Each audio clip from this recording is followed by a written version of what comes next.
Welcome to the Closet Calvinist podcast. Some Christians have an inner Calvinist in them and don't even realize it. We will try to bring out the inner Calvinist that may be in you out of the closet. Here is your host, Mike G. Welcome back to the Closet Calvinist podcast. This is episode 34. And in this episode, we're going to ask the question, does John 3:19 confirm total depravity? When people hear the phrase total depravity, they often misunderstand it. It does not mean people are as evil as they possibly could be. It does not mean every person is equally wicked. It means this: because of sin, every part of human nature is corrupted, and apart from grace, no one will come to Christ. So we're asking in this episode, does John 3:19 support that doctrine, or does it undermine it? Let's take a look at what Jesus actually says. In John chapter 3, verse 19, he says, "And this is the judgment. The light has come into the world, and people love the darkness rather than the light because their works were evil." Notice the language carefully. Jesus does not say people were neutral, people needed more evidence, or people were confused. He says they loved the darkness. That is not intellectual deficiency. That is moral corruption. Jesus identifies the issue as love. People don't merely stumble in darkness, they prefer it. John chapter 3, verse 20. "For everyone who does wicked things hates the light and does not come to the light." They do not come. Why? Because they hate the light. That is inability rooted in desire.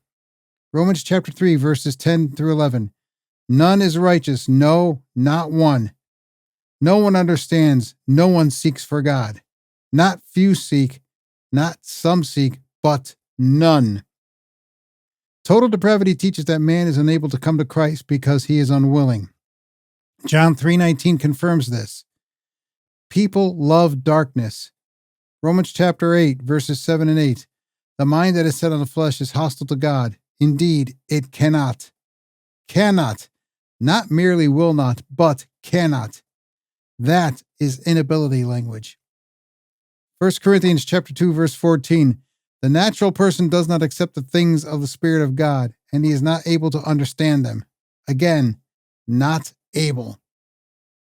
John 3 is not isolated. Jesus repeats this doctrine later.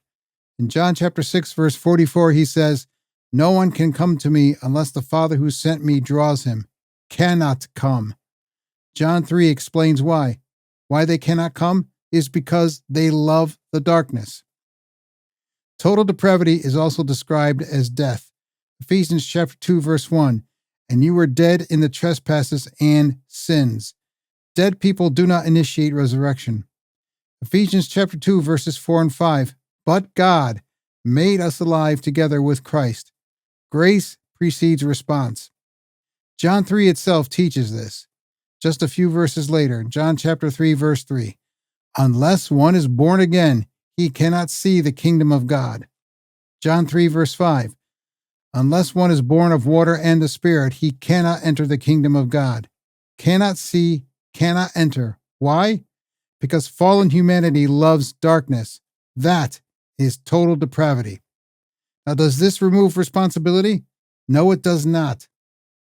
John 3:19 calls it judgment. People are condemned not because they lack opportunity, but because they love sin. Their inability is moral.